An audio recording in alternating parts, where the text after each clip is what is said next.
How to fix mobile data not working. If your mobile data isn't working on your Android phone, this video will show you a few quick steps to fix the problem. First, open the Settings app on your Android device. Now, tap SIMs and Mobile Network and make sure mobile data is turned on. Next, select your active SIM card and verify that the correct preferred network type is selected. You can also turn airplane mode on for a few seconds and then turn it off to refresh your network connection.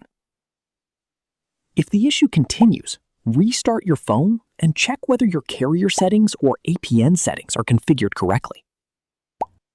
If mobile data is still not working, contact your mobile carrier to make sure your plan is active and there are no network outages in your area.